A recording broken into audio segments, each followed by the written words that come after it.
बच्चों, आज फिर से साइंस एक्सपेरिमेंट का क्लास है और आज के एक्सपेरिमेंट में हम लोग देखेंगे Boyle's law, pressure versus volume, यानी कि दबाव की वजह से आयतन का बढ़ना।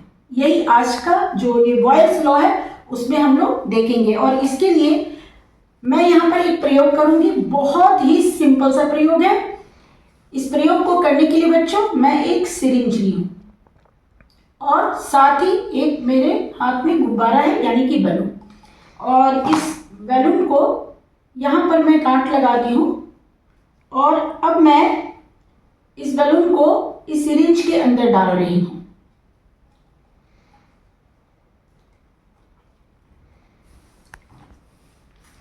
और अब इस सिरिंज को मैं इस तरीके से, अब देखिए यहाँ पे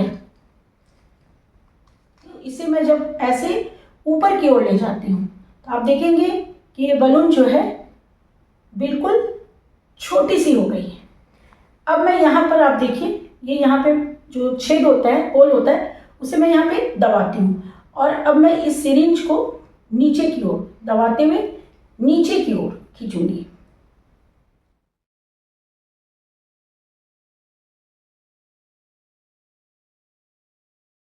तो आप देखेंगे कि क्या होता है। आपने देखा बैलून फूल गई। अब फिर मैं ऊपर में छोड़ रही हूँ और फिर इसे इस तरीके से दबाती हूँ। आप देखिए क्या हुआ, बैलून दब के फिर से छोटी हो गई।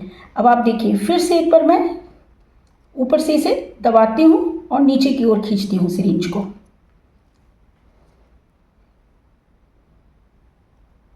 अब देखिए कि बैलून जो है उसमें हवा भर गई है और बैलून बड़ा हो गया है।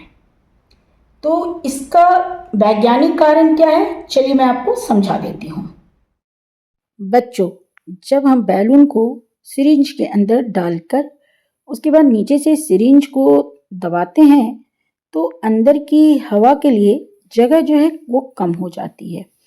इससे हवा का दबाव यानी कि प्रेशर बढ़ जाता है और यह जो बढ़ा हुआ दबाव है, प्रेशर, वो बैलून को दबाता है जिसके कारण कि बैलून छोटा हो जाता है। लेकिन जब हम ऊपर के होल को, छेद को बंद करते हैं और नीचे से सिरिंज को खींचते हैं तो अंदर में जगह बढ़ जाती है और हवा का दबाव जो है वो कम हो जाता है। हवा का दबाव जैसे ही कम होता है तो बैलून के अंदर की हवा बाहर की तुलना में ज़्यादा दबाव डालती है, जिसके कारण बैलून धीरे धीरे फूलकर बड़ा होने लगता है। बस यही कारण है बैलून के छोटा या बड़ा होने का। तो बच्चों, आज एक नया एक्सपेरिमेंट आपने देखा और इसके वैज्ञानिक कारणों को अच्छे से समझा। आज का क्लास बच्चों यहीं पे खत्म करती हूँ। नेक्स्ट क्लास में बच्चों मैं फिर आऊँगी किसी नए टॉपिक के साथ। तब तक के लिए बाय बाय बच्चों।